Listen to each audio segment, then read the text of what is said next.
Hello, everyone. We are back for season 5, and it's always so good to be back. The break goes quick, don't you think? Oh, it does. And honestly, I feel like 2024, like every year just goes quicker. Like I Mm. I swear I just put the Christmas tree away from last year, and then we had to put it back up and I was like, what's the point? I just need to drag it into a cupboard and leave it and pull it out every year. I can't be bothered anymore.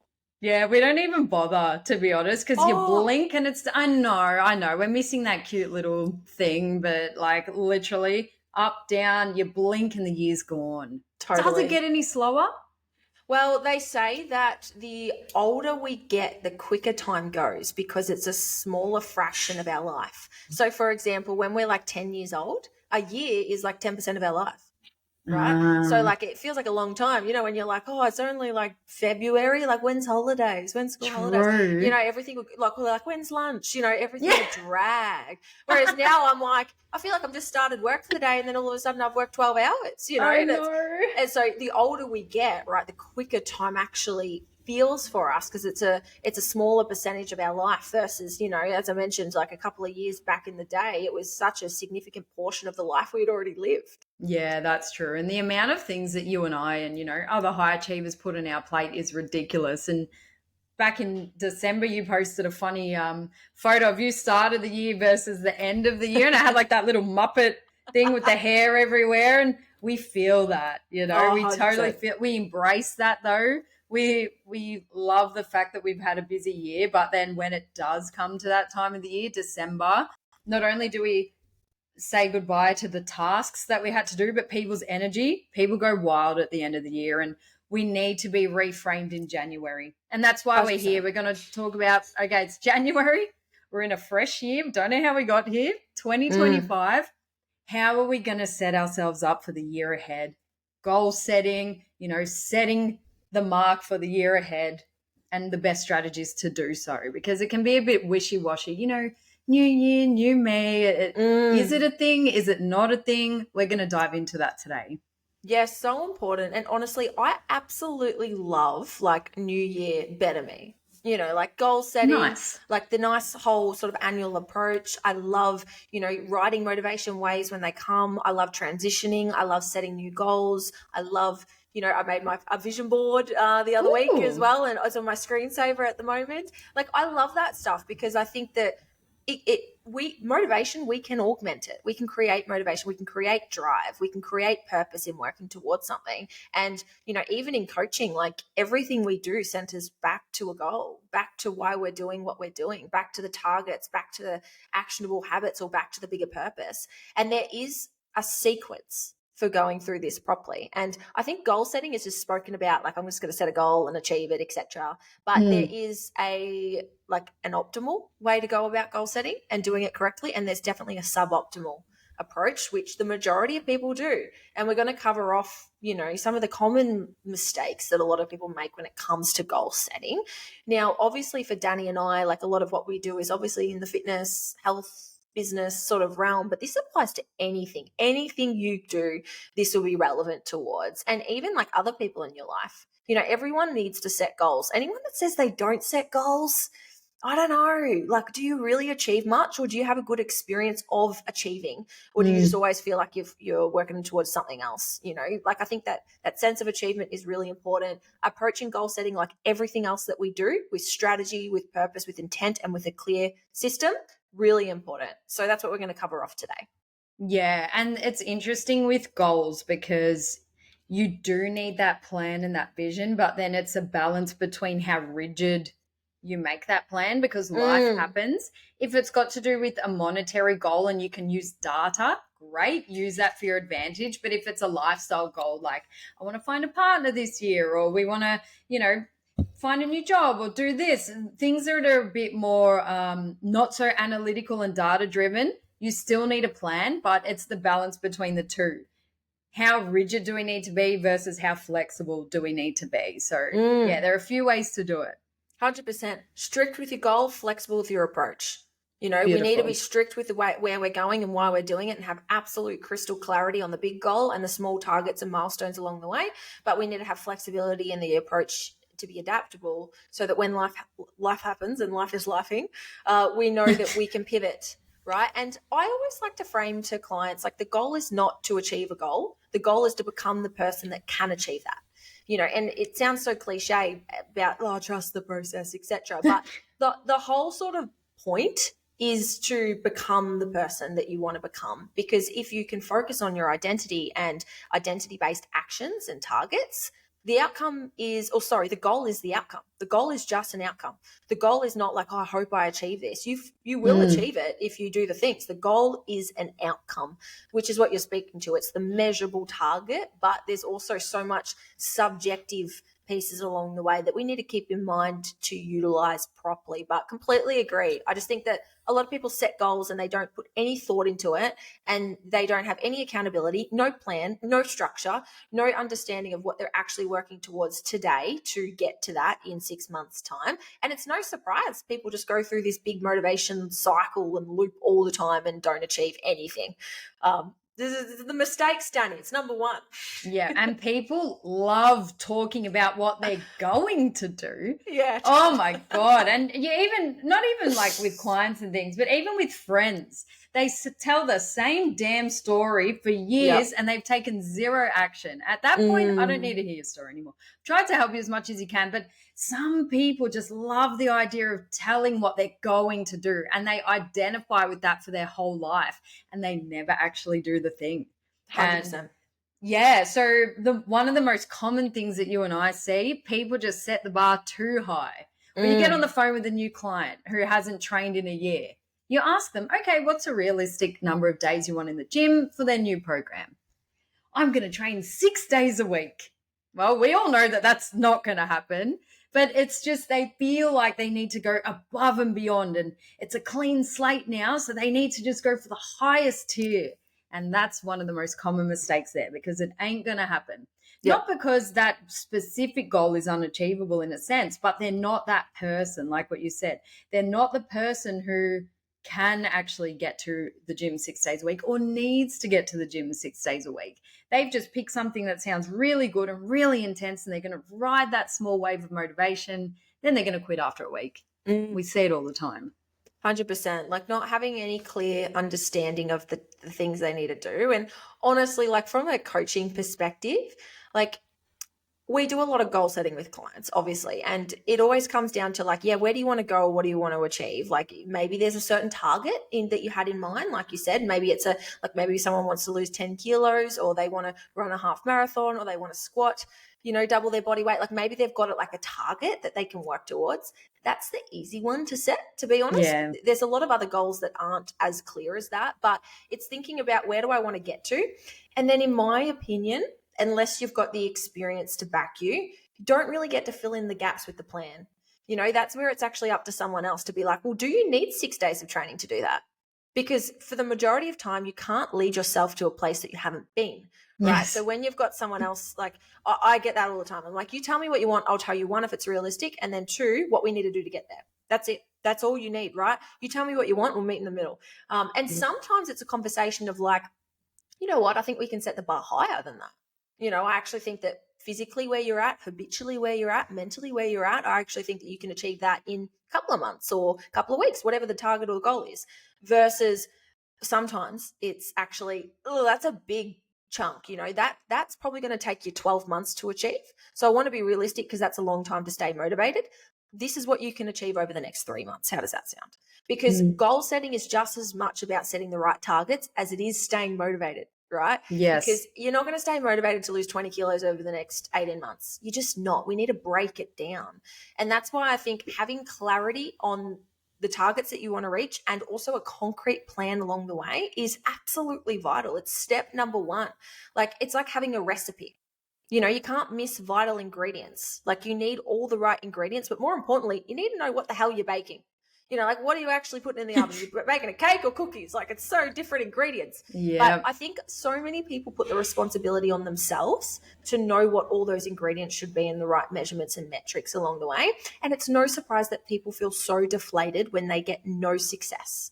Maybe they want to lose 20 kilos, but they can't even get the first 5 kilos off. And they just punish themselves, within these cycled approaches. So having a plan is Step number one, but it's also what most people don't do. They just set the goal. That's it. They just set the goal. They don't actually worry about the most important part, which is the recipe.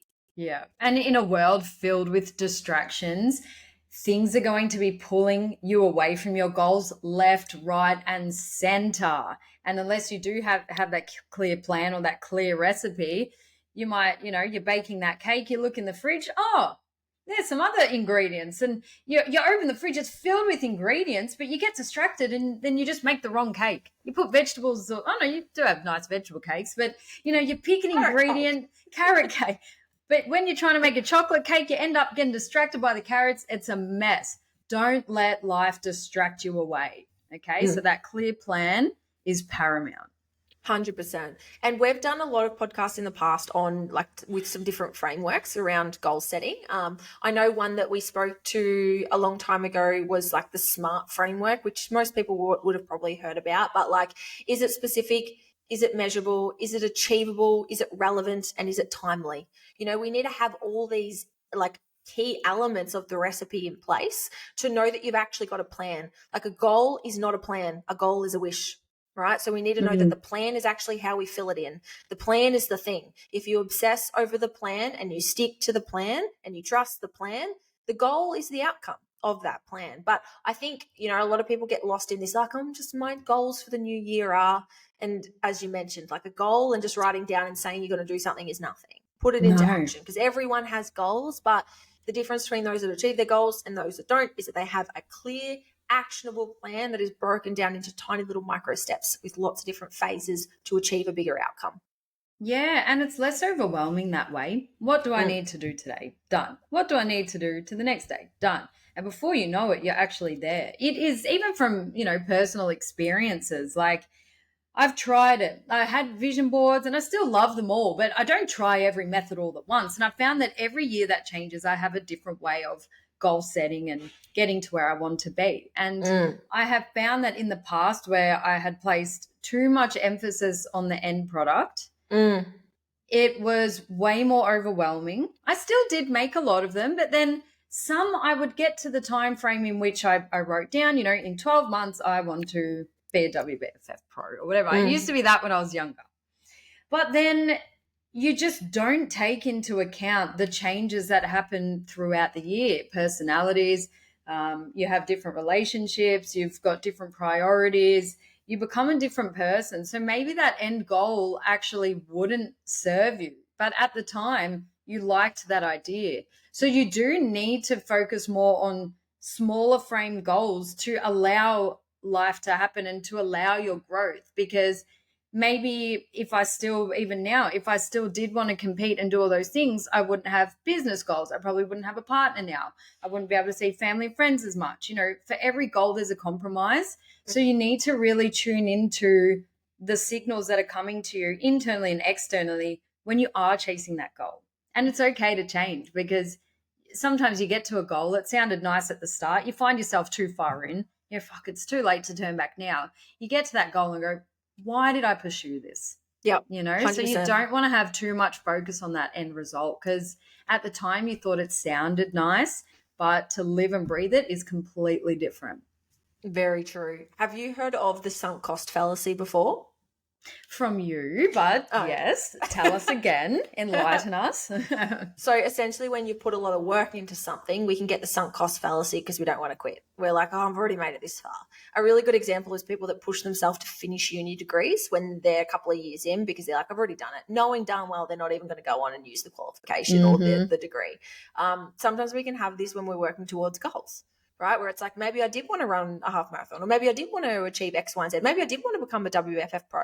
And you're already so far in that you're like, I don't want to turn back now. What a waste of time. Which when you think about it is weird, because it's actually the waste of time is still working towards something that you don't care about or that you don't want, right? That's actually the waste. So getting curious about your goals. And also, I think that this is missed so much, but if you are not motivated to do the obvious thing and to work towards the goal that you've set, have you revisited your values and have they shifted? That is step number one, to be honest, because so often our values shift and change. And I've had many seasons of this. I can think of at least 3 big ones in the last 5 or so years where my values have really changed, which have made me completely shift my goals in what I'm working towards. The first one was when I left my career and, my values were shifting and I was transitioning and I was working towards something I didn't want, etc. The next one was when I stopped competing. And I'd had this goal and I was like, why am I not wanting to do this? Like, why is this drive just not there? Where is it? And instead of beating myself up and going, be disciplined, I was like, well, Yeah. what's changed? What's changed? What have I changed? Most likely, and another one was more recently where I had to really weigh up, like, what am I willing to sacrifice at the moment for my long-term goals, and where I want to get to, and knowing that your values will change as you do. Like, your values will shift and change and evolve as you continue to grow. And for me, one of my core values, which I think I've always known, but more recently I've really come to like understand, is success and service to me sort of go hand in hand. Like, I get so much reward, and in a selfish way, I feel so much connected to what I do when I'm serving others, and when I'm connecting with others. So it's sort of like, well, I don't want to build a life where I'm not serving, because to me, to build a business that I'm not serving and that I'm not in serving and the doing, to me would not be helping me achieve my long-term goals. So really having clarity and revisiting like what your values are, if you're lost at the moment, have they shifted and changed? Really important for anyone with family, or maybe you've entered a new career, or I don't know, something significant's happened. It's very possible that your values have changed and therefore your goals probably have too. Yeah, it is so important. And it's nice that you've highlighted to not be tied down to something that you've started, whether it be a degree or a career. Be okay with change, but then also make sure that you're not changing too hastily. Like what you mentioned, ask yourself those questions first. Why do I feel different? And then make the change. But it's interesting because, to be honest, I have no desire to write my goals down this year. And not to throw a spanner in the works, but just to show that there can be shifts. And you might, catch me out on something here, but I literally have no desire to write my goals down. And I think it's because it's almost as if I'm letting because I have really good faith in my current habits. I'm happy with my training, my relationships, and my nutrition, what I'm doing. I'm happy with what I'm doing. There is room for growth, but I feel like I'm walking on the right path for like the first time in a very long time. I don't feel like I'm chasing the unknown as much. So then now, just upon reflecting, I don't really think I need to create those end goals because I already know I'm doing what it takes to get there. Mm-hmm. Now, that might leave me open for errors, but for some reason, I just don't have that desire. Yep. It's When you interesting. say, I know that I'm getting there, how do you know that? Like, when you say, like, I know that, is it more, it's less a target you're working towards and it's a direction now? Is that what feels different? I feel like it's both. There are targets, but I feel like I'm walking in the right direction. I've hired the right people for work. I'm following my training program. I'm okay with like all of the goals that would have been in the past, business, training, relationship, like all of that. I Mm-hmm. feel, yeah, it's really interesting to be on this side, and it's very new to me. That's why I'm kind of openly talking about it, because I've done the vision boards and I put on the pictures of the houses and the pro status and, owning a gym, having a boyfriend, all these things, superficial or not, whatever. I've gotten most of them. And then the ones that I didn't get, I acknowledge that it wasn't right for me. And that's okay. But for some reason, I just don't need to do it because I feel like my vision board's in my brain. And every day I wake up with an unrelenting drive to move closer to where I want to be. I don't know what that is. Like, I don't know. I think it sounds very, very like relevant. I think it's spot on, to be honest. Like, I don't think you need to sit down and write them out, or like, I don't think you need to do that. I think you're taking for granted the years of experience that you've got putting plans together. And now in your brain, you've just got a host of different skills where training program sounds like part of the plan to me. The habits that you're following sound like part of the plan. The direction that you've got with your business sounds like part of the plan. All of this is part of the plan. It's just that it's so clear to you now, and you've done it for years. It's in your brain. But for a lot of people that haven't had success, Yeah. they might need to strip that back, because when they fall off track, they don't have that piece. Like, it's not ingrained. And a big part of like achievement is, at the start, we have external accountability. that we turn into internal habits. And the best analogy for this is like brushing your teeth. Like at the start when we're growing up, our parents were like, go brush your teeth, like brush your teeth. And you're like, oh, if you didn't brush your teeth, you wouldn't do it if they weren't holding. But now, I bet your parents aren't walking into your bedroom telling you brush your teeth, because it's part of your habit. You couldn't fathom not doing it. That's exactly what you've done, right? Not only are you visionary that you can know what direction, but there's a risk at the start, because I bet you at the start, if I said, Danny, become a WBFF pro with no experience competing or doing anything, you'd be like, how the fuck do I do that? That's exactly what other people would feel like if you were like, well, just do the thing. You've got to earn the right to do that, but that's part of habit formation. You've built a whole lot of habits that you know how to be consistent with your training. Even when you don't feel like it, you have a plan B. You know what it feels like to consistently work on your relationship, and you know how to keep that healthy and functioning. And you know when you're letting yourself slip, right? We have a low threshold of like, oh, fuck, okay, I probably need to pick myself up, right? But we probably turn that around within a week. Some people, it might take months, and we need to shorten that feedback loop. So you might think you're not doing the work. I just think you take the skill for granted.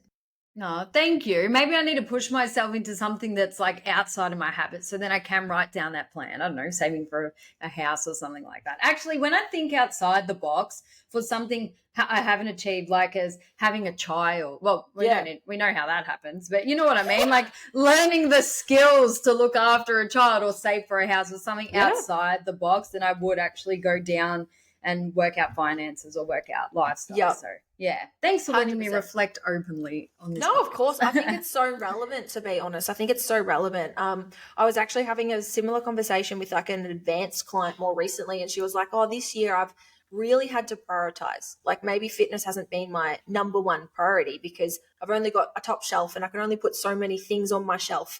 She was using that shelf analogy. And I loved it because I'm like, well, you got business, you got work, you got your partner, whatever else is on your shelf. But the goal is not the shiny trophy on your shelf. It's to have a strong shelf.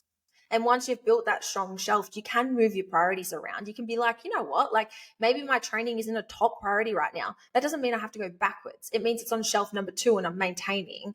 And, the goal is never the goal. The goal is to build the sturdy base, build that foundation that you can pick and choose.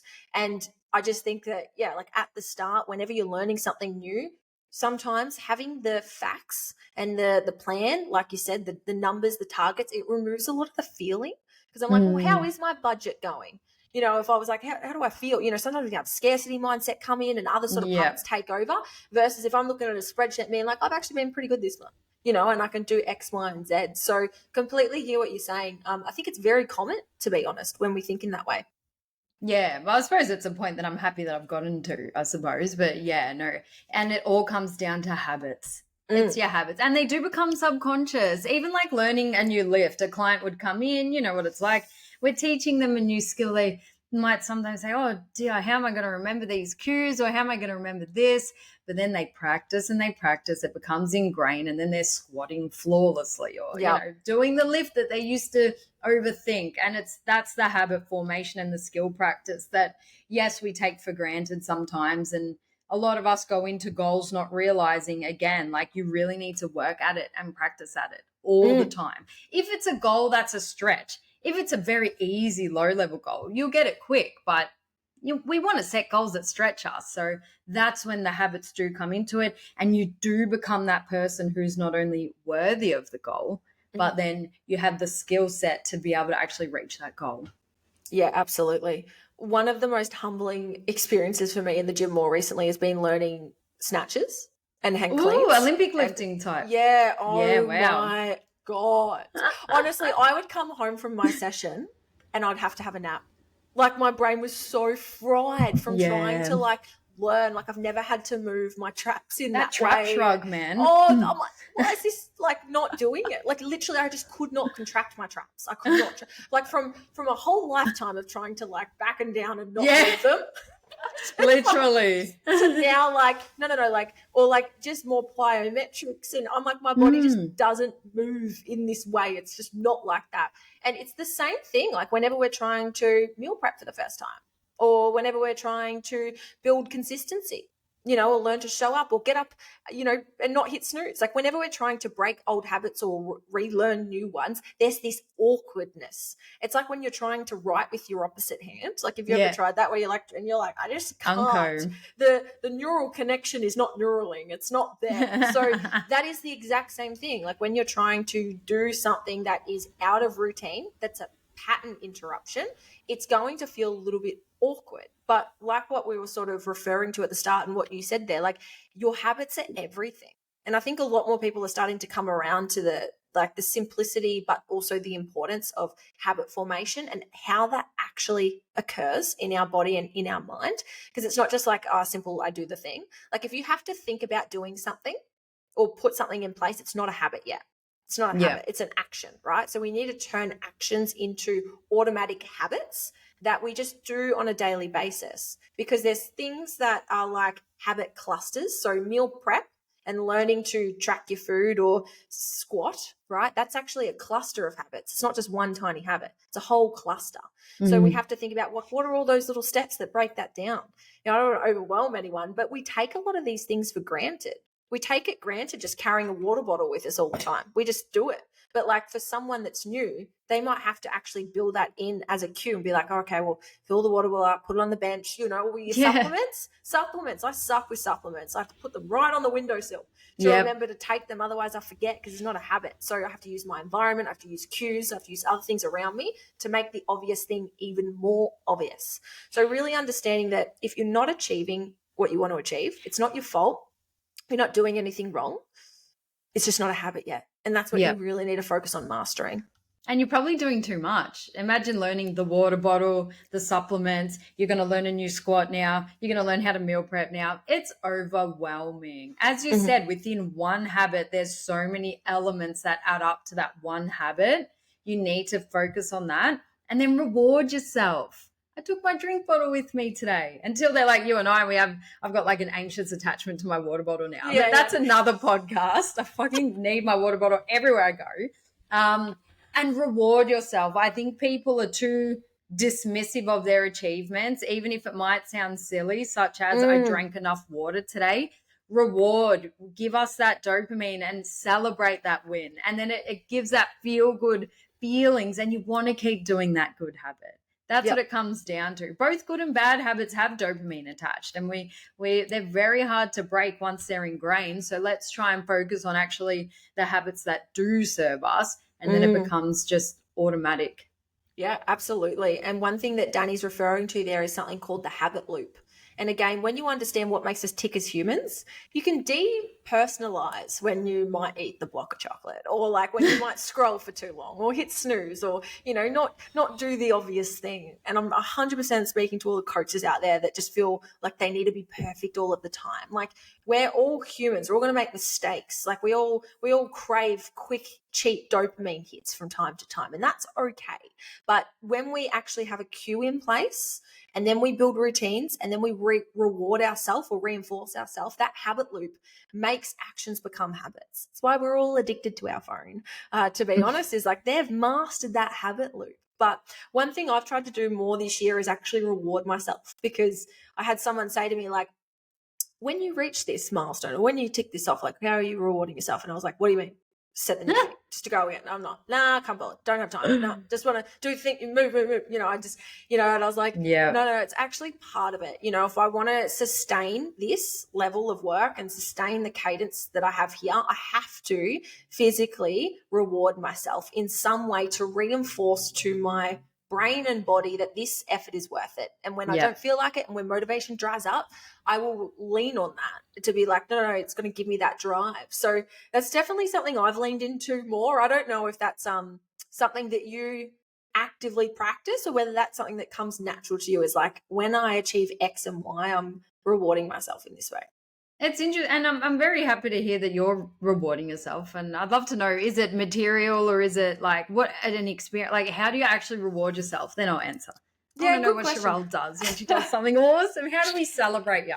It sort of depends. So I try and keep it relative to what the achievement was, to be Of honest. course. So like if I have like a really big work week or something like that and it's more on the smaller target, I might say to Luke, let's go out for dinner on Saturday night, or I might go Beautiful. get a massage, or like I'll try and keep it like tight. I don't want to wait 6 months to like enjoy Mm, myself. Or, I said when I achieve this, I'm going to buy myself an iPad, and like, yep. or like just little things like that. So you definitely can be materialistic. But then also, like, I love experiences. Like, I love just Mm, like going to the beach or going out for a nice dinner or, getting my hair done or having a massage. Like, I'm so for that. That's what I love, that sort of stuff. beautiful. Or maybe even planning. Like, I've started to plan a holiday. And I think when you're Okay. planning towards something, I feel like that's almost like anticipating rewards because it's like, okay, I'm not going to do any work today, but I am going to plan my holiday or that I'm working Nice. towards. So that everyone's obviously different, but that's what I've started to try and bleed into a little bit more of my life rather than just always go, go, go, no pause, and seeing those things as a distraction Yeah. rather than actually a really important part of the habit loop. You have to have that play and that reward. And even like for yourself, planning that holiday is a goal because you have to put yourself in a position where you actually can go on the holiday. So, what are the Yeah. steps?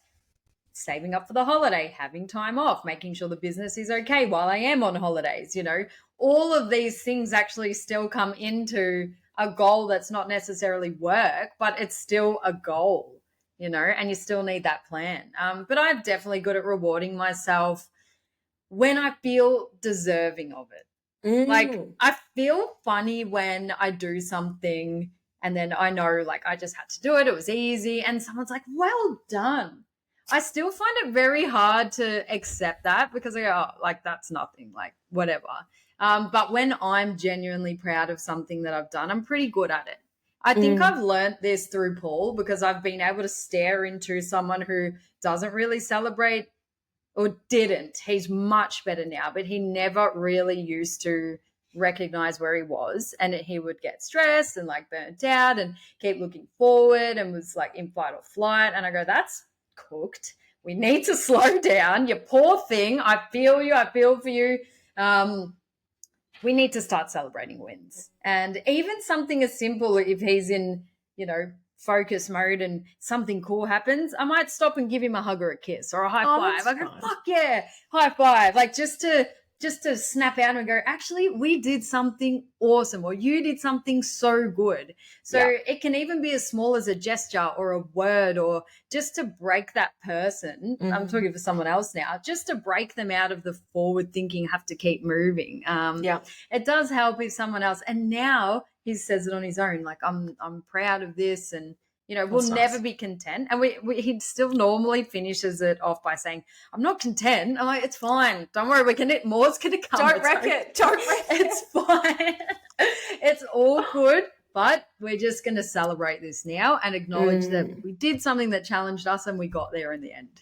Yeah, that's so nice. And I honestly think that pride is like one of the most powerful emotions that we can feel. Like when we're proud, when we have pride, like talk about positive reinforcement. Like Mm, you see it with clients or other when they genuinely are proud of what they do, you know that like that they're going to want to feel that again. We just yes. know it. And when you were speaking then, one thing I was thinking of is like everything you just mentioned that those rewards have in common is being present.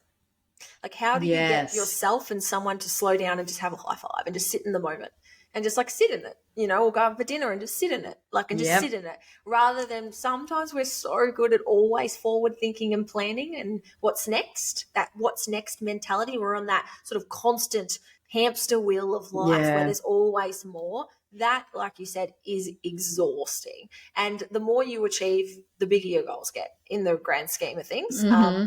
So it's if we don't have those moments of pause and those moments of present, and you can see it when people become really ungrateful or pessimistic, or I know this in myself that if I start to get a little bit, I don't know, what's the word that I'm looking for? If I start to get like comparison or just like anything that's not really me creep in, I probably know it's because I'm not doing enough of that. Like I'm actually not stopping to smell the roses and I'm Yeah. not stopping to reward myself to say, hey, that good job. Yeah. And I think we do have ownership to do that for ourselves. Like other people can help us do it for sure. And we should help the people around us experience that because it's easier to help other people feel that and they go, you know what, I am doing a good job. They're using that as reinforcement and evidence to be like, I can celebrate. But I also think we have a personal responsibility to make that a part of our own practice, to be like, how am I reinforcing myself? And I think materialistic is fine. Do you know what I mean? Like if you have a great month or, I used to do this after night duty. If I'd pick up Oh yeah. extra shifts, I'd be like, I'm going to buy myself something. I'd be like, Good. and I don't think I it's love it. conflicting. Like as long as you're not just like spending your entire paycheck, but Well, I'm yeah. like, or if you're saving for a house, you've got that reinforcement that you can see the loan going down, and that's the reinforcement. So it doesn't have to be like something materialistic or financial. Like even when you tick off a habit on your habit app and it goes ding, that's a reward. Like that gives you Yep. a hit of dopamine. So there's many ways of doing it, but just knowing that you can't hack or cheat behavioral change. You have to follow the loop. There has to be a cue, has to turn into a routine, there has to be a reward, and it repeats. It's the same way Yep. you train a dog, right? Like, and the tighter that loop is as well, the quicker you learn. They show too. Like they show that actually, if you're training dogs and you reward them like an hour later, it does zero. Does Yeah, zero what are for they the getting action. rewarded for? It's They got to be don't know. straight away. So the sooner Mm. or the closer that you can reward yourself to the actual hard work or task you've done, the more likely it is to become a routine, a habit, and something that's just like, I work hard. That's just, Yeah. it becomes a trait, becomes who you are, rather than like, oh, I've got to show up, you need all this willpower. And like, there's going to be times like that. But if you can build that as a characteristic and a trait of who you are, so much more easier to reach targets because it's just who you are. It's your identity. Yeah. I learned that from a young age watching a lot of tennis growing up. I know you played as well. We played tennis, but like even Leighton Hewitt hits a shot. Come on, like straight rewarding that shot. And it's like, 100%. yes. And then you pump yourself up. Like I'm all about rewarding even something that's tiny, not Yeah. out of arrogance, not because you're going to stop just after that first tiny milestone, but fuel your energy because it is so hard now to find people who have that same love for I you. know. You Yeah. can't get it out of other people, as you said. We've got that responsibility. And I don't think if you do it in a way that is authentic, that it would come across arrogant. I love pumping myself up, pumping up other people, seeing them fucking, pat themselves on the back. I think Yeah. it's awesome. We live in Australia. There's tall poppy syndrome everywhere. If someone grows too high, everyone comes out with the chainsaws trying to chop them down. Be Mm. your biggest fan. And it's not easy at the start. And you don't have to do a big theatrical celebration, but just tick something small off and in your own way, acknowledge that you were awesome and then keep going. It's okay. We don't have to stop there, but we want to give you permission to celebrate yourself. Yeah. Please. You have 100%. to. And it feels good. It makes you a better person. Then you help more people in your life. You're better to be around. There's a big flow on effect. And that is how you get to your goal because you genuinely feel like you deserved it because you celebrated every step along the way. 100%. A frame that I really like to use as well, because I'm definitely someone like Paul. I don't really like to stop and smell the roses too much, maybe a little bit, and then I'm off again. And Luke's like, can we just sit in this for a minute? And I'm like, no. But one thing that like a frame that I like to use that I think will be helpful for people that maybe feel the same way is imagine the way you accept compliments or the way you celebrate is how you're role modeling to the people around you that they can accept praise and compliments. So if you just brush things off, you never accept compliments, you never stop to pause to celebrate, and you never acknowledge the work that you're doing, how would you feel about your daughter, your partner, your staff? How would you feel if they did that? And they just were dismissive about that and they just never felt good enough and they didn't slow down and they didn't pat themselves on the back when they were doing a good job. Like how would you feel as a fly on the wall watching that? You'd probably be like, oh, that Sad. sucks. Sad. Like it's really sad. That makes me feel sad even saying it. So knowing that if you're in any space, right? Like if you have influence of any kind, and everyone does, to be honest, if you have influence of any kind, you are role modeling how to accept compliments, accept praise, and essentially build self-esteem and confidence in other people, which to me, like that's a heavy weight. That's a really heavy weight. So if you're someone that's like, I'm not doing it for myself, do it for the people around you. And Yeah. that can be step number one for some people because then they'll get that intrinsic reward as well. Once they start, they'll be like, actually, this is good. I can see how it's actually helping me show up as my best self for other people as well, and also feel good in my skin and also achieve my goals. It's like two birds, one stone, right? You can have it all, but it's having goals is not selfish. like having goals and achievement is like our greatest form of self-care and self-respect. Like I think everyone should have that sense of pride and achievement too. So making sure that you like let go of the guilt that might come with giving yourself a high five or a hell yes or whatever, because as you said, tall poppy syndrome's everywhere, and I would hate for someone to experience that and then be like, oh, I'm not doing that again. Like, no, yeah, you're right, it's not that good, because that does happen, unfortunately.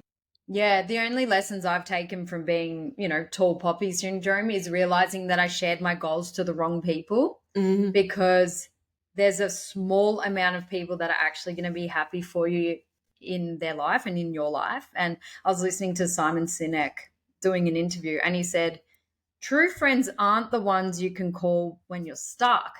They're the ones that you can call when something amazing happens. I And love then they're that. genuinely happy for you. Yeah. Yeah. So, because honestly, like you're one of them, and I've only got maybe two or three other people that I can genuinely say, hey, Sherelle, like this amazing thing happened to me. And you're like, fuck yeah, like you're so happy for me. And that's fine. Like, it's okay if some people don't understand. Like, I would not talk to my parents about monetary goals or deep business goals because they just don't really get it. They're not in that big business world. And, they get happiness from other things that I love. And I go to them for other things, but I'd never tell them about that kind of goal because it wouldn't be received in a way of understanding. They'd be so happy for me, but they wouldn't understand what the hell I've just told them, you Mm, know? So it's like, okay, we need to learn how to tell our goals to certain people. And there's only that small bunch where you can tell every kind of goal to, as I just sort of named there.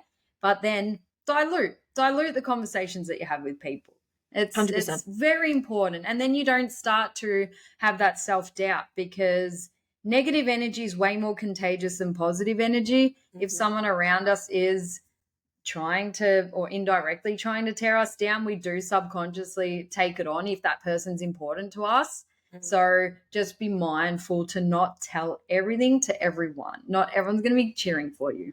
Yeah, it's so important because some people don't even have like one or two people to be honest. And if True. you're setting new goals for the first time as well, it's very likely you don't, because you might not have a network or a community around you that have the same values and interests.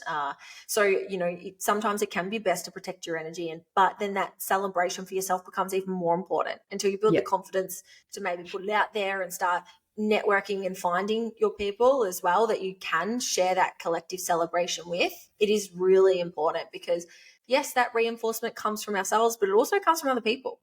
And I've always thought, one thing that I do think is a privilege is that reinforcement piece that you either get or don't get at the start of any journey, regardless of what it is, even parenting. Like, what sort of reinforcement do you get for certain things? It really is the backbone of everything that we're motivated to either do or not do, and what we see as good or bad. And one thing, I don't know if you've seen this floating around, but there was this doco on ABC or BBC or whatever it is these days, and they were doing about the psychology of fear, and they had these kids Mm. playing with like big snakes, like, and they had the parents behind the glass wall. So they No had these, way. yeah. So they had these trained massive python snakes, and they had all these toddlers like running around grabbing their heads Oh and my things like that, God. and they were trained snakes, obviously. But behind the glass, the parents were like, "Oh my god, like my Whoa. kid with this," but the kids were just laughing, playing with them like they were a toy, Yeah. because Oh, fear is modeled. So like yeah. when if the parent was in there and the parent was going, oh, the kids would learn through association that is something I need to be scared for and worried about. And Yes. the whole social experiment was around how fear is trained, motivation is trained, perception, and how we look at things. It's trained through the people that we surround ourselves with. And for the majority of it, our early childhood experiences. That's what this was specific about. But I do think Yep. we have the opportunity to remodel later in life too. And this is why your network is your net worth. This is Mm. why who you surround yourself with is so important. Now, maybe you don't have that at the moment, still your responsibility to find it. And it's 2025.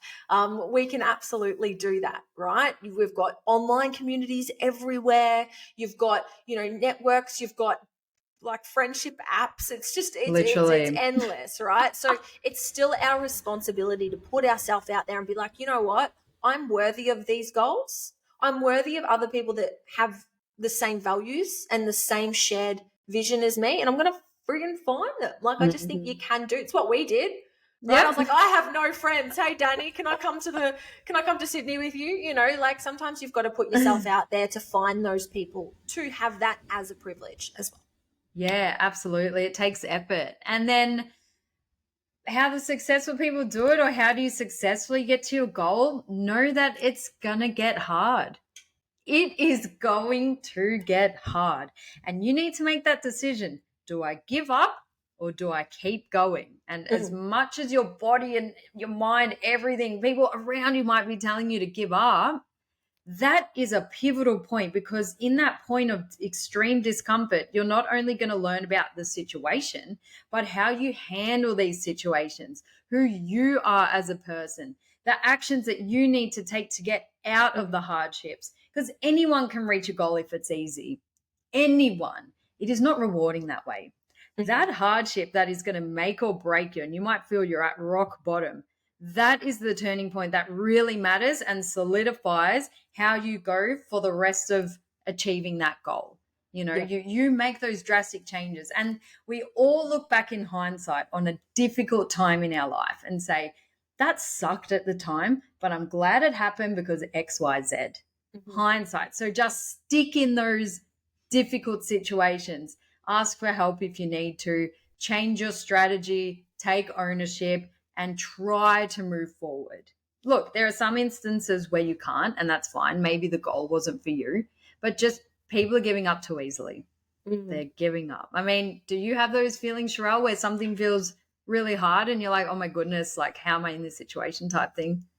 Yeah, 100%. I think Mm, I've learned through like actual experience, and I understand that like anything worth having is never easy. And I think a lot of people say it, but they don't genuinely experience it. Like they probably haven't had that where they've had to work so hard for something. And then on the opposite side of that, they know that the hard work is actually what makes the reward meaningful.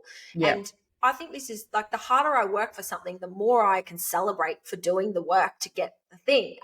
And it's again, the goal is the outcome of the work that you either do or don't do. And like you said earlier, when something is handed on a silver platter for us easily, we don't tend to acknowledge it in the way that we want to. And we don't tend to see it as such a big achievement. It almost feels a little bit entitled and we're just sort of like, meh, whatever. But yeah, knowing that the hard work is the goal, like the hard work is actually what you want to feel. Like you want to feel that. I love that feeling. It's like the end of the day when you're like, I've just given all I've got. You know, like I can't ask for more than that, because there's nothing worse than not hitting the mark and knowing you didn't do all you could. I've done that exactly. before where I've like Mm, I've probably given like 70% and then I've missed completely and then been like, well, I've only got myself to blame for that, to be honest. Versus if I gave 100% and I still missed the mark, I'd feel completely different, because I'm like, well, I yeah, still gave it my best shot. And I can't always control the outcome, but what I can control is the work that I either do or that I don't do. So knowing that if we obsess over the process and the plan and just sticking to the small things rather than the outcome, because the outcome will take care of itself. And I'm a big fan of like, you know, whatever will be, will be. Like sometimes some goals aren't for you. And it's more of like a redirection rather than a failure, especially if you've acquired all these skills along the way, all these habits or all these traits, like they all accumulate. Nothing's ever wasted. So yeah. yes, absolutely it happens, but trying to reframe how you see goals, it's always easier said than done, by the way, because yes, we have our moments, right, Danny, where we sit in Of ourselves and we're course. like, poor me, like we've got to sit in a poor me, like this Of sucks, I don't want this course. to We've got happen. to. But we're all human, you know, it Yeah. happens to us all. Yeah. And with that, the hard feelings will arise sometimes, but then you don't want the whole goal to feel traumatizing to yourself. You Mm, get those people that love, oh, this makes me cringe. They love telling people how hard everything was and is, and they deliberately do it the hard way mm, just to have a story and for everyone to go, well done, you overcame this. But we know that that person requires that validation. But don't do it to yourselves, guys. If you get to that sticky point where it's really hard, reassess your strategy. Say, how the hell did I get myself in this situation? How am I going to prevent it again? Or, mm. you know, something similar. Because other things will get hard, but don't repeat the same hard feeling over and over and over again, because that's on you. It Yeah. doesn't mean your goal's better because it was harder. It means you just didn't have the awareness to make your strategy better. Yep, 100%. I know exactly what you mean when you're like, No. talking about the work, still not the work. Do you know, I Literally. I was having this conversation with a friend the other day, but I tend to do the opposite, and I don't think that there's right or wrong, but I'm someone that loves to work really hard in silence and then have my success seem as like a big out of nowhere win. Okay. But I came to the realization that I think I probably do it out of like a fear of failure. Oh, massive plot twist. So you know how some people get up and they talk about doing the thing, Yeah. and then if they don't do the thing, to me I'm like, oh my god, that is like no way. Would I want to talk about doing all this amazing thing and then not do the thing? I'd rather do the opposite. Then when I was talking to a friend about it, I was like, I actually think I'd do it because I would rather fail something privately than publicly. And I don't think it's right or wrong. I don't think it's right or wrong. But I think really understanding yourself is underrated. Like, because there is no right or wrong. You know, you can set goals that are meaningful to you, and you can set plans and targets that are meaningful to you, and you can celebrate in ways that are meaningful to you. The whole point is that you stay on track and you can reach a target in a way that gets you a result, but also that you have a good experience of it too. Right. And that you can celebrate in a way that is impactful, that makes you want to come back for more. Because if it feels really hard, like it's going to get hard. But if it feels really hard, I don't know, again, comes back to what we're talking about at the start. Like, does the goal align with your values? Is this really what you want to do? Are you reinforcing it with rewards? Like, why is it always so hard? Because I just see this so often where I'm like, yes, it's hard, but the suck should be worth it. You know, like you should be like, this is hard, but like I signed up for this. I want this. You know, if that's not there, something's off. Yeah. And no goal should really jeopardize too many other elements of your life to the point of no return. You don't want to burn all your relationships. You don't want to sacrifice your health and wellness for a business goal to the point of, you know, you've really let it all go. There is going to be elements of compromise, and we're aware of that because you can't chase everything at once. But don't chase a goal too heavily to the point where it just ruins everything else, because you're going to get there and then you're standing on top of the mountain, but everything around you is on fire. You go, 100%. Whoops, I've burnt everything. So we chase the goals, but we still consider our surroundings and relationships and do it with an open mind and just have self-awareness, because you need to change who you are sometimes. When you have that laser focus and people around you aren't serving you and they're distracting you from your goals or whatever narrative comes up, just be mindful, because you're going to come out the other side of that mindset and say, oh, I probably shouldn't have treated that person that way. Yeah. You know, you see it all the time. There's no point achieving a goal alone and then having no one to celebrate with on top of a mountain all on your own because you've had to burn all the bridges to get there. That's not fun. Or like, you know, just deprive yourself and restrict in crazy ways that are like, what's the point? I'm miserable anyways, you know. So that's why understanding your values is so important, because if you're going against your values to achieve an outcome or a target, it's never going to feel fulfilling anyways. And then I've definitely had that where I'm like, oh, I won this show and I still don't feel anything. I'm like, oh, that's weird. Oh, no. So, you know, I think you've got to go through a few different experiences like that where you get what you think you wanted and it doesn't scratch the itch, where you're like, something's not right here.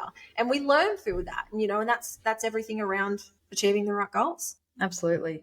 How good. What a year. It's going to be a big year ahead, isn't it? I know. I'm pumped. 2025 feels different. I don't know. 2025 feels different. I feel like I'm coming up we for say air. that every year, Shira. Well, I hope it feels different, right? New year. Well, true. New year, better you. That's what I want the motto to be. Not new year, new me. New year, better you. If we can approach it in that way, it's always going to be a good one. I love it. How exciting.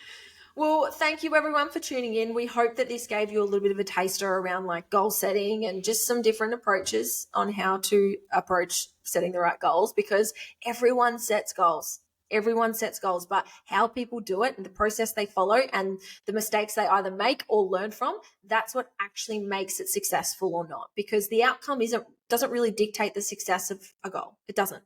It's about what you had to build along the way and who you sort of became in that process and what sacrifices you had to make by choice versus what became the sacrifice as a result of it. So getting really curious about goals as we approach January and, you know, go through January essentially is really important. And yeah, we hope this one resonated. And of course, if it did, we would love for you guys to take a screenshot, share it on your Instagram story, give us a tag as well. And yeah, we look forward to seeing you guys in the next episode. Thanks, everyone. It's good to be back for season 5. Here we go.